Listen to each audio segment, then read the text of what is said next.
Before I introduce our speaker, Maree Clarke, I want to take a moment for everybody on this call to acknowledge the traditional custodians on the land on which you're situated right now.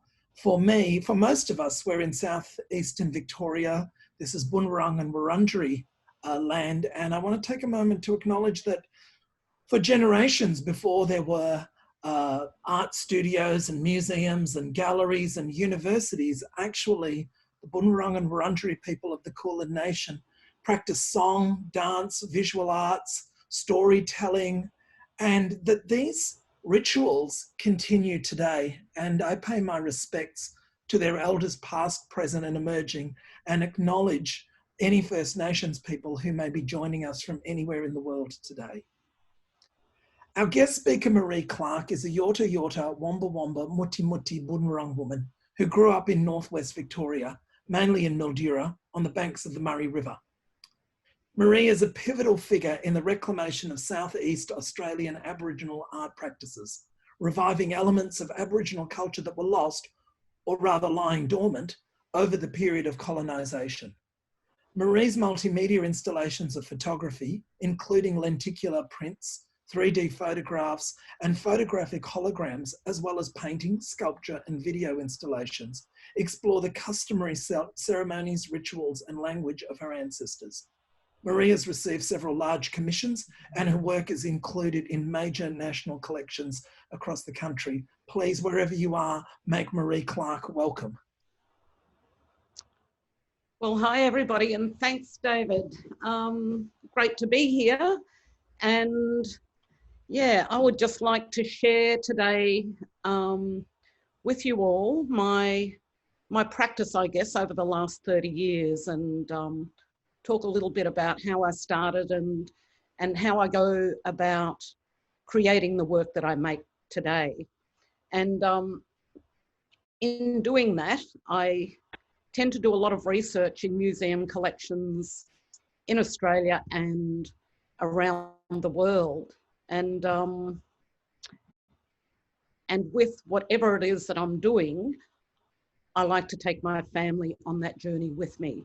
And so I'm always mentoring not only my family, but kids from the Victorian Aboriginal Childcare Agency and other people that are interested in what it is that I'm doing, which is reviving cultural practices that haven't been practiced for a long, long time, and researching these material cultural items held in museum collections, take detailed photos and learn how they were made and then recreate them, but also bring them into the 21st century by using new materials and thinking about new ways to present culture through art in a really positive, respectful way.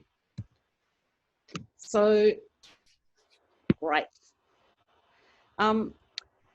So yeah, this is titled Bloodline. So all the work that I do is connected to country, culture and place.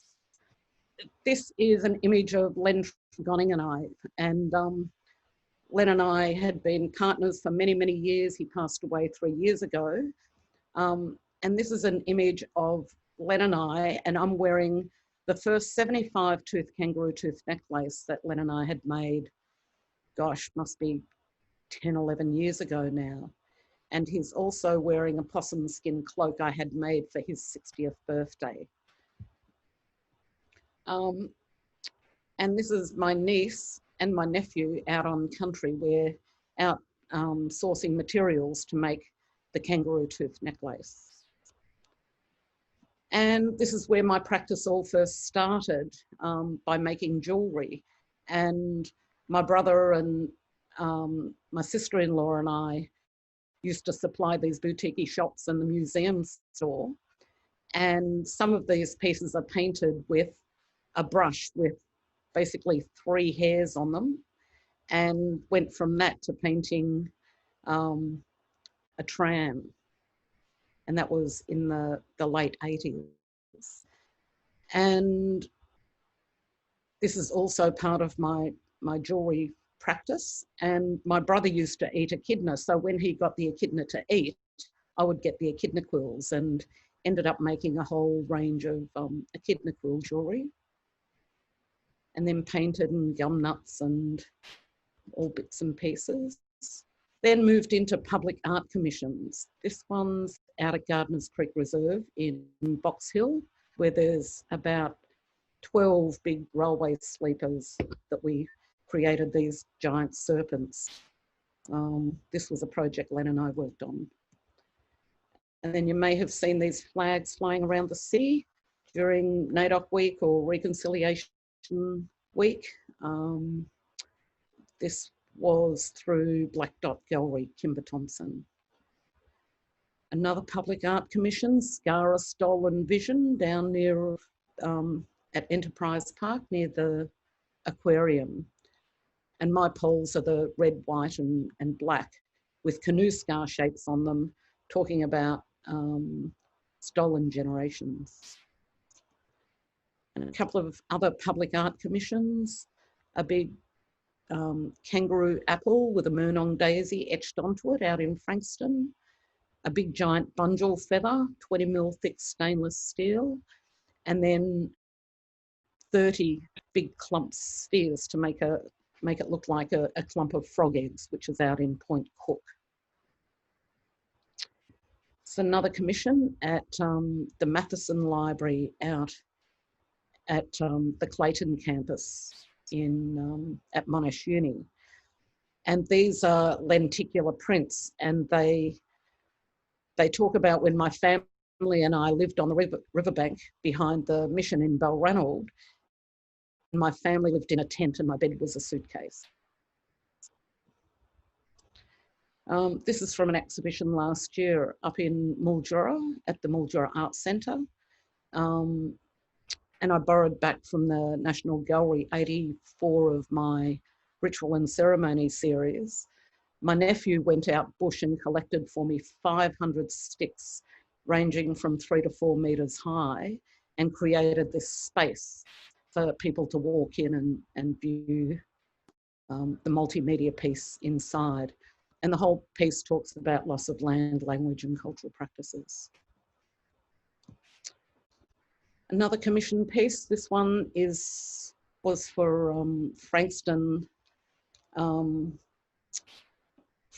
Hospital with 3 baby possum skin cloaks, which when new babies were born, they were going to be wrapped in these cloaks and then placed in the coolamans down the bottom. And there are also 3 river reed necklaces, which are based on traditional necklaces. As people were passing through country, would be given a river reed necklace as a sign of safe passage and friendship.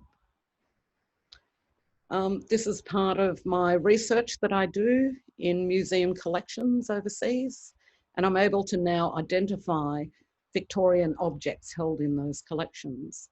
And in the box I'm holding is a kangaroo tooth necklace, and all of these objects are at the British Museum collection. And the necklace is made using all of the teeth of a kangaroo, but the ones that I make, I just use the 2 bottom incisor teeth. And then I'm also holding a small possum pelt that has no holes, so it tells us it wasn't connected to any possum skin cloak. And we're not quite sure what that pelt is about, but the tag that's attached to it just says it's from Victoria. More from museum collections. This is a collection from the Berlin Museum of Natural History, and they also own 2 William Barrett paintings. The museum in Florence. And in a lot of these collections, they just have everything sort of clumped together and above, which says Australia, but nothing is sort of really identified unless you go into the records. Saffron Walden in the UK. And then my interpretation of shields from doing research in those collections. And these ones are from the Pitt Rivers Museum at Oxford University. And they're all identified as Victorian. and they're the incisor teeth of the kangaroo, but using wattle resin and string to attach them all together. And it was this image that inspired me to make the 75 tooth kangaroo tooth necklace. Us out on country. And then I basically photograph every dead kangaroo that I take the teeth from, and the kids know not to move the teeth until after I've photographed it, and then I've taught them how to pull the teeth out.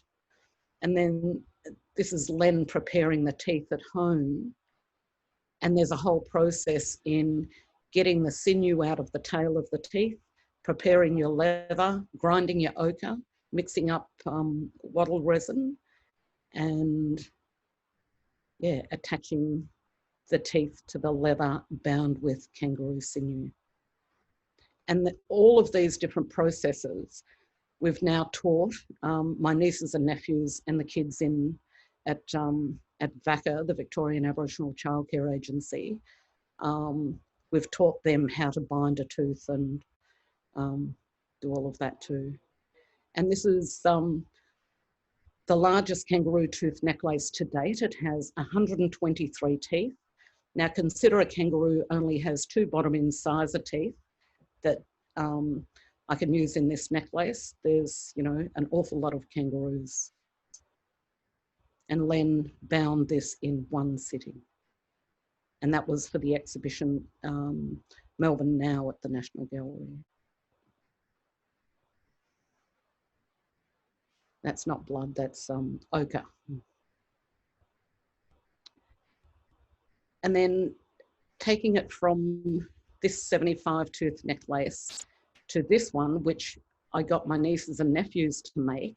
And in the center of this necklace, the one on the right, is an 18-carat gold-plated kangaroo tooth, which was my last tooth left over from a project I did with the National Gallery on my 3D printed collection. And so the little organic kangaroo tooth necklace is the actual first one Len and I made with 27 teeth. And then working with the National Gallery of Victoria, I supplied them 2 teeth, 2 echidna quills and 1 crow feather, and then created all these different designs for a new jewellery collection. And this one in particular is a crystal glass kangaroo tooth necklace with 1 organic tooth. And we've coloured the kangaroo leather and sinew black. And that's the necklace that I taught the kids how to make. And this is an image from Vogue with the beautiful Magnolia wearing the necklace. The river reed necklaces that I started making probably about 7 years ago now are all based on, again, the traditional river reed necklaces that were given to people passing through country as a sign of safe passage and friendship. Well, I've now supersized these necklaces and now make them at 40 metres in length, and every 5th reed, whether it's, you know, cockatoo feathers, galah feathers, crow feathers, and then I've photographed Kimberley Moulton wearing the necklace, and that will give you a sense of the scale of them. That was from Defying Empire up at the National Gallery of Australia.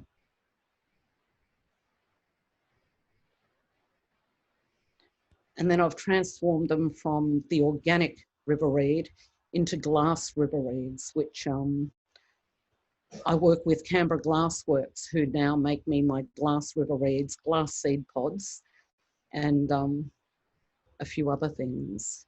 And so this is a glass river reed necklace with cockatoo feathers, and Magnolia wearing the necklace in the Vogue magazine. And she's also wearing one of my 10-metre glass river reed necklaces with 3 glass seed pods filled with red ochre. And I call this series A Moment in Time.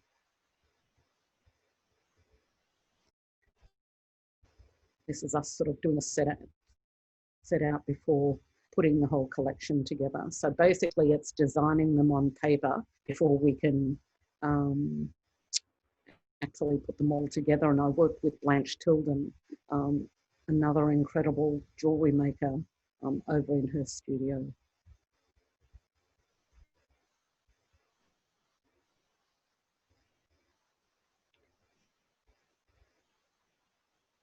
So basically these sold out at the opening night when it was launched at Defying Empire. I think it was last year or the year before at the National Gallery. And then also another project that I worked on with Canberra Glassworks for the launch of the old quad at Melbourne University. And next to the old quad used to be a big lake, and it was full of eels and fish. And at the second meeting, they asked what I thought I might like to make. And I said, oh, how about a 3-metre glass eel trap made in 20 sections?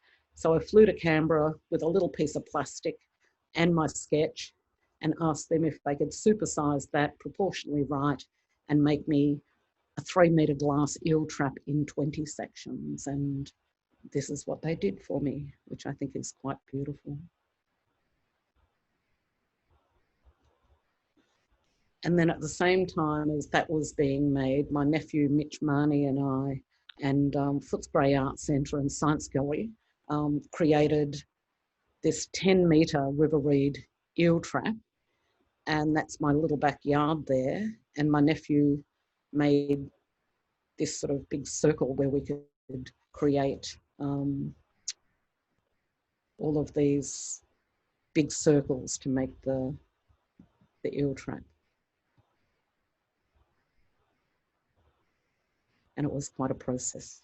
And then we had a big launch and actually there were about 300 people over a month that came in and helped us make stringy bark rope and help pull the whole piece together.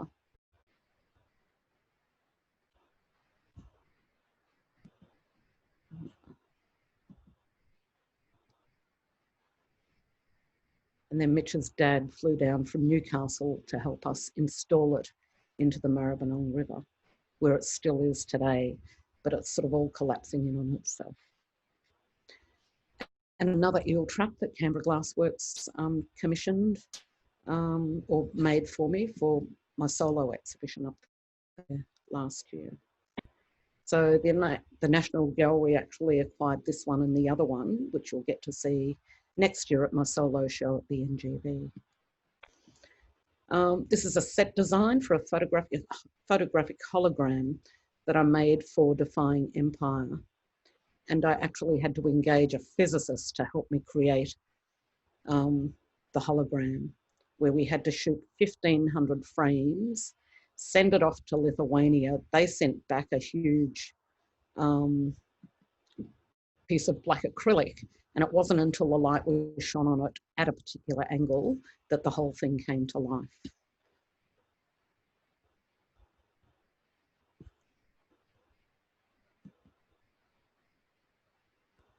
And this is one of my lenticular prints.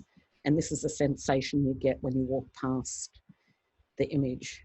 And I've now done a series of these with my thumbprint over top, which changes the whole thing again. And then I thought I might like to try my hand at making breastplates. And so these were imposed on our mob, you know, back in the day. And I thought I might like to make some with sort of designs etched into them using crow feathers and kangaroo teeth, and photograph my husband Nicholas wearing them. And then in 2005, I worked with Vicky Cousins and Lee Darrick to make possum skin cloaks for the opening ceremony of the Commonwealth Games. And we basically split the state into 4, and we each took a region and took back possum pelts, needle thread and designs from their own traditional areas, and taking back to communities something that hadn't been practiced for a long, long time was just incredible. And this image is from some possum pelts that are held at the museum in Berlin from the Hunter Valley. And then some of the Commonwealth Games possum skin cloaks. And this little one over here is from VACA, the Victorian Aboriginal Childcare Agency kids. And that's the opening ceremony of the Commonwealth Games with 35 of the 38 language groups represented. Some of the cloak workshops.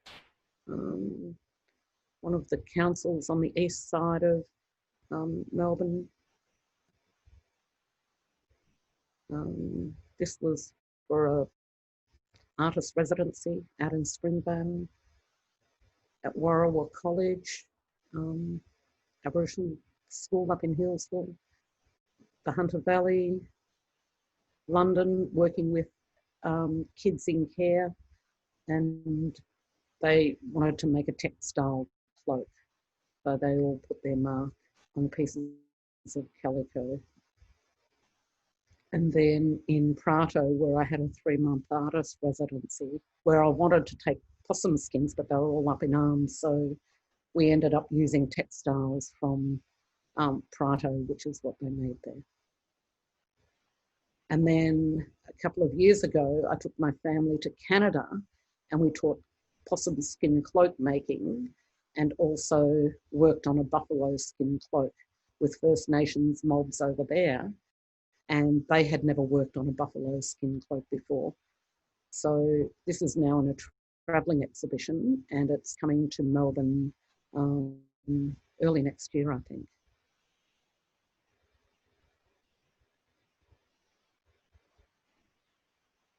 And then in 2010, I was invited to be part of an exhibition around life, death and spirituality.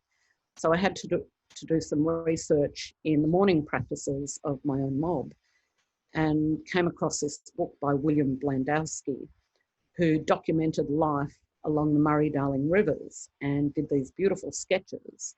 And I found these ones of Aboriginal women in mourning wearing a coping mourning cap or a widow's cap. And it's made out of river clay and sometimes with kangaroo grass mixed into it and weighing up to 7 kilos. And you would wear this anywhere from 2 weeks to 6 months or until it fell off your head, depending on your relationship to the deceased.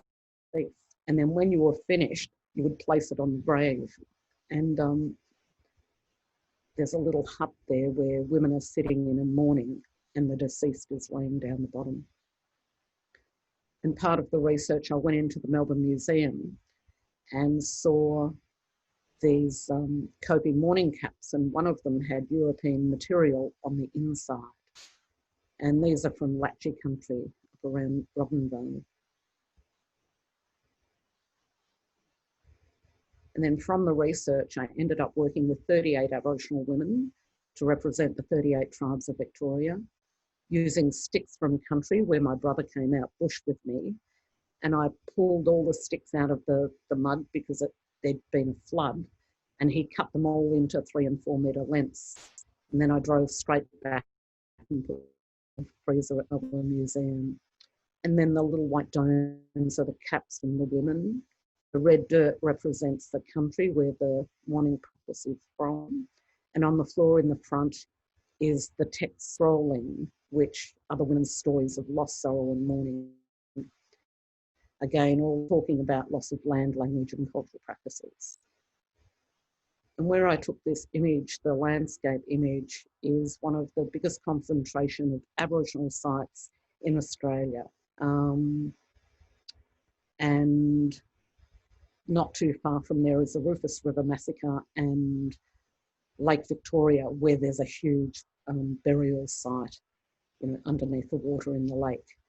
And the guy at the front is wearing a t-shirt, one of 7 t-shirts I think I designed, to represent the scars that men would have worn during ritual and ceremony and mourning.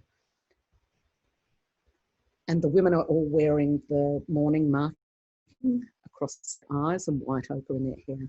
And the same with the men. And these are all the t-shirts that I designed. Because I was working with men from, extra small to 7XL. And I actually went into the Melbourne Museum to learn how to make scars to stick onto the men's chest, but then decided to design this series of t-shirts. And then I've since travelled that exhibition to Sardinia, Italy, London, and Cuba. Which was pretty amazing because I don't speak Spanish, but when we installed the exhibition, people got it and knew what it was about. And then Melbourne Museum, which is the first time I'd shown both the men and women in an exhibition together. And this is my nieces and nephews practicing for the launch of the exhibition. My nieces and nephews. And this was a launch at Melbourne Museum.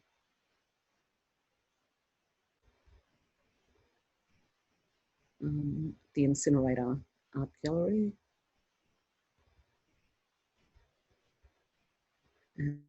And substation. This one's called Born of the Land, where I'm buried under 300 kilos of dirt and then come out.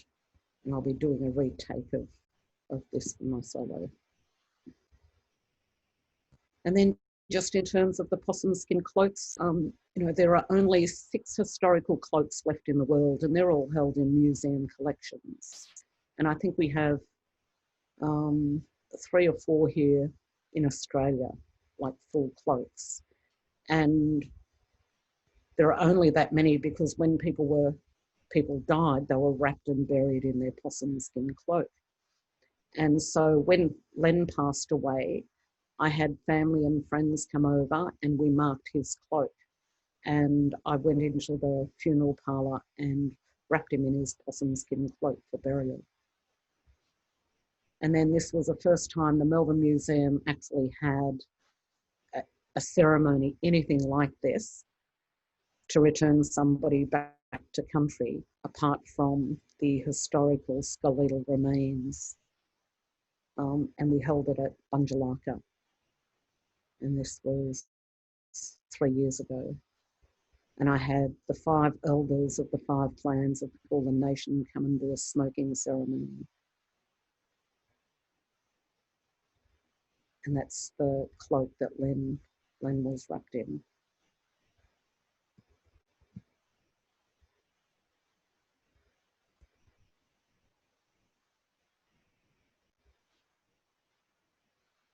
And this is the country where I'm from and my family out on country.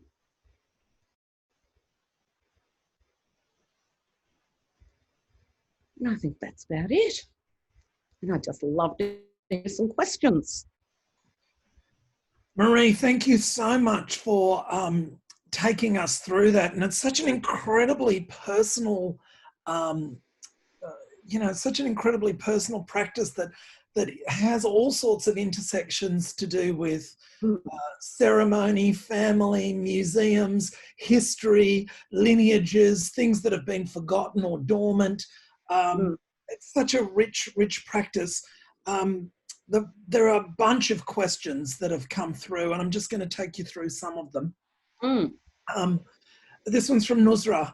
Thank you, Maree. Do you experience a coming to head kind of confrontation with art institutions when dealing with so much naturally sourced material, along with the immense historical links in your work?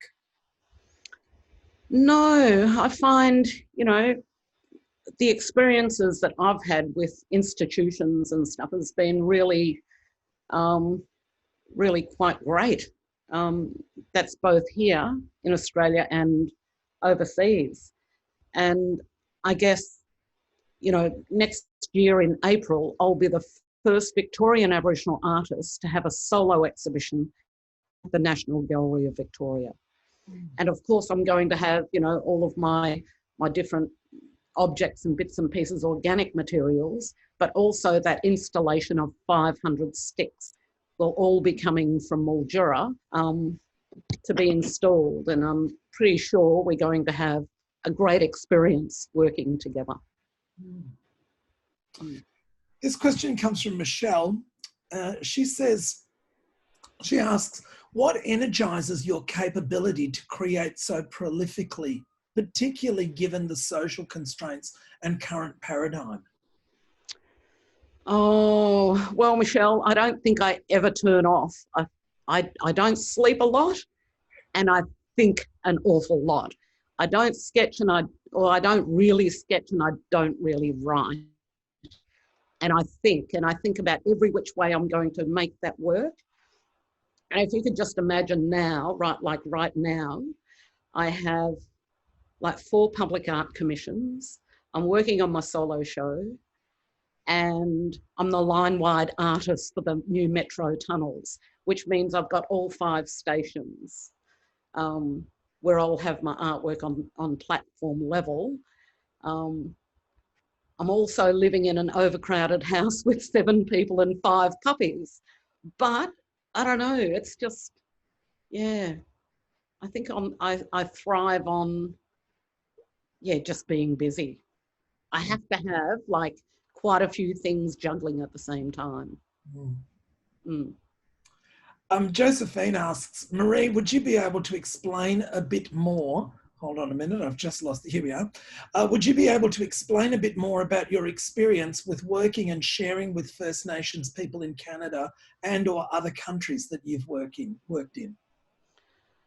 Well, that was pretty amazing because Rosalie Favour came here to do an artist residency at RMIT, and Julie Tippin O'Toole brought her out to a workshop Len and I were running out at Wyndham, making a cloak for reconciliation. So working with Aboriginal community and inviting the rest of the community in to make this possum skin cloak.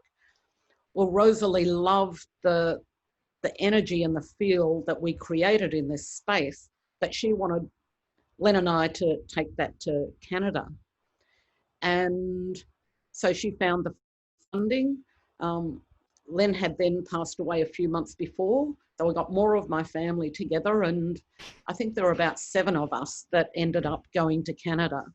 And every day I think we were in tears just with, you know, the shared stories and histories, and for them to be able to work on a buffalo skin cloak for the first time, and that was marking it, you know, with the tools that we use back here in Australia. Yeah, it was pretty incredible.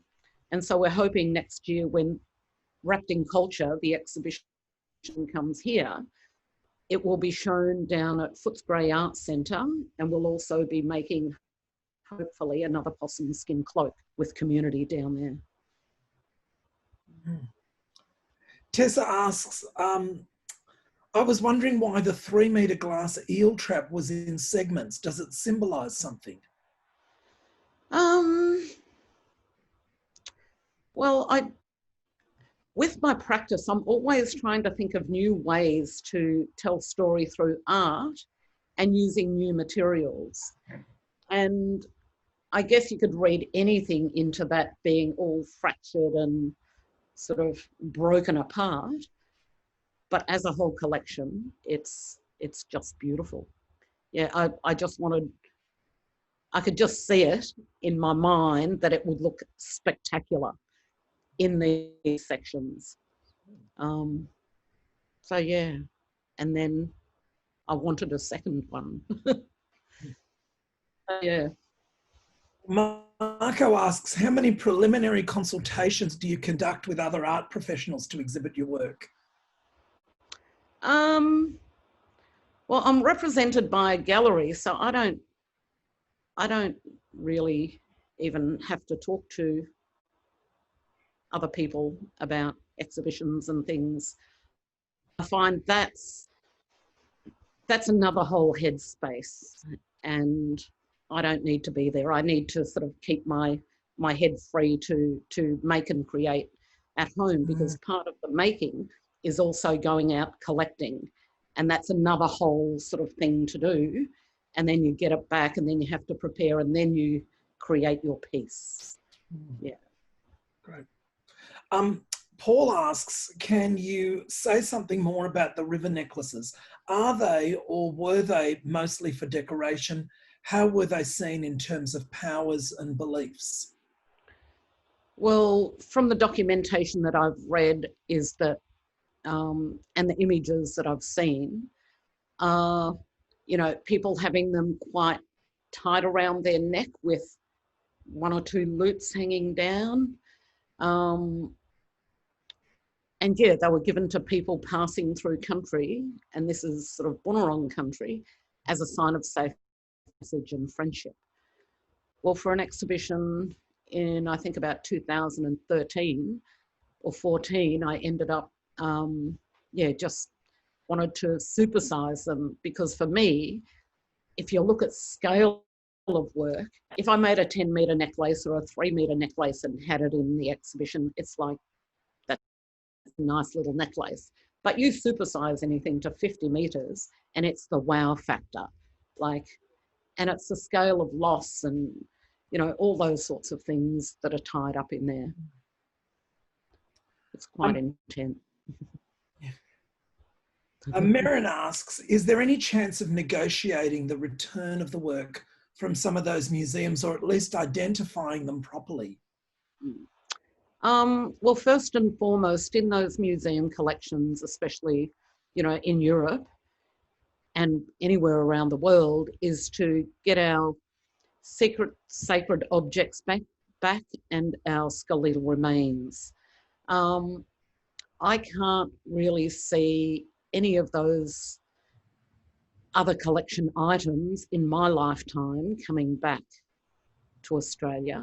And there would have to be like this other project that's sort of bouncing around in my head, is to connect the community here with their objects over there. Because in some of those museum exhibitions are still like the blackfella standing on the rock holding the spear, and time has stood still. And they need to tell another story. And they need to talk about the continuing culture and practice. We're the oldest continuous living culture in the world, and their exhibitions need to reflect that. So if we can sort of take some of the elders and young people over and show them the objects and give them a story and place and community, that would just be like the bee's knees of projects to work on. Simone asks, Maree, thank you for such a wondrous sharing of your work. The way you bring your family, your country, spirituality and life together is inspirational. How do you work through your ideas to come to the artwork with all the wonderful people that you work with? I think it's about surrounding yourself with other creative, like-minded people. I know during this whole COVID time, you know, and not being able to be so connected or go to, you know, another artist friend's place and sit down and talk creatively, because sitting down over the phone is quite different to sitting down, talking or working with somebody. And I guess I'm lucky enough that I have my great nephew live around the corner, and we do a lot of work together, and I've been mentoring him for a few years. And we've just designed 2 big projections for next year's Rising Festival for the Arts Centre in Melbourne. And I think it's about, yeah, just having that creativity, having somebody to bounce ideas off. That's what I find the hardest during this COVID time. Even though I share a house with 7 people, like 2 of them are teenagers who, you know, are stuck in front of the set box playing games or whatever, or dancing in the shower or whatever it is. But yeah, I have to inspire them a little bit harder and more. They're actually the ones that are in the PowerPoint. Mm. Mm. Leah asks, I was wondering if you speak native language when you teach the children in your family and community the techniques for preparing and creating the kangaroo tooth necklaces. No, that's one thing that I'm lacking is language. It just doesn't come to me that easily.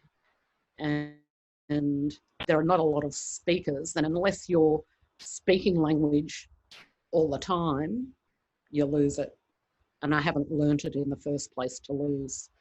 But there are different sort of phrases or words that we can use, the different elements that I use in my artwork. Mm. Peter's got a question. It's a couple of questions. It says, oh, now I've just lost it. Wait a moment. Here we go. He says, Maree, where do your inspirations for these works come from? But the second question kind of ties it in. He says, clearly your works have evolved over the years along with your breadth of skills. How do you think your works might develop in the future? Well, I still need to make and create some augmented reality work and virtual reality. They're two things that I haven't done in this lifetime that I would really like to do. But at the moment, I think, I don't know, there's still so many things that I want to do with photography.